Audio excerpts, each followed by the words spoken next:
భారతీయ రాష్ట్ర సమితి పార్టీ బలోపేతంపై అధిష్టానం దృష్టి సారించింది. ఈ నెల 12న ఎర్రవల్లిలో కేసీఆర్ నివాసంలో బీఆర్ఎస్ కీలక సమావేశం జరగనుంది. బీఆర్ఎస్ అధినేత కేసీఆర్ అధ్యక్షతన పార్టీ నేతలు సమావేశం కానున్నారు.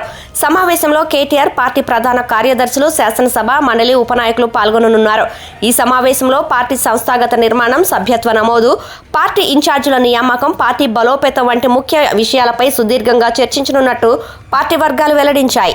తెలంగాణలో తదుపరి ప్రభుత్వాన్ని బీజేపీ ఏర్పాటు చేస్తుందని ప్రధాని నరేంద్ర మోదీ ధీమా వ్యక్తం చేశారు. కాంగ్రెస్, బీఆర్ఎస్ పార్టీలు ఇచ్చిన హామీలను నెరవేర్చడంలో విఫలమయ్యాయని, వారి కుటుంబ రాజకీయాలతో తెలంగాణ ప్రజలు విసిగిపోయారని, అందుకే మార్పు కోరుకుంటున్నారని అన్నారు.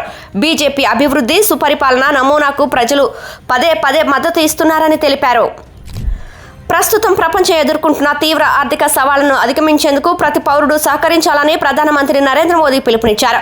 కోవిడ్ తర్వాత ప్రపంచవ్యాప్తంగా సరఫరా గొలుసులో సమస్యలు వచ్చాయని మోదీ, పెట్రోల్, డీజిల్, ఎరువుల ధరలు విపరీతంగా పెరిగాయని తెలిపారు.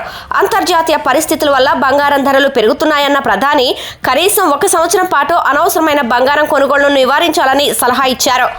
కేంద్ర హోంశాఖ సహాయ మంత్రి బండి సంజయ్ కుమార్ మరోసారి రాష్ట్ర ప్రభుత్వంపై నిప్పులు చెరిగారు. తనను రాజకీయంగా ఎదుర్కొనలేక కుట్రలు పన్ని తప్పుడు ప్రచారం చేస్తూ తన వ్యక్తిత్వాన్ని దెబ్బతీయాలని చూస్తున్నారని ఆయన మండిపడ్డారు. తాను పార్టీకి మచ్చ తీసుకువచ్చేలా ఎప్పుడూ పనిచేయనని తేల్చి చెప్పారు. రాష్ట్రంలో అధికారంలోకి రావడమే లక్ష్యంగా బీజేపీ నేతలు పనిచేయాలని బండి సంజయ్ పిలుపునిచ్చారు. అస్సాం ముఖ్యమంత్రిగా హిమంత బిశ్వ శర్మ ఎంపిక ఖరారైంది. ఈ మేరకు ఆయన ఈ నెల 12న సీఎంగా ప్రమాణ స్వీకారం చేయనున్నారు. దీంతో రాష్ట్రంలో ఎన్డీఏ కూటమి వరుసగా 3వసారి ప్రభుత్వాన్ని ఏర్పాటు చేయడానికి మార్గం సుగమమైంది.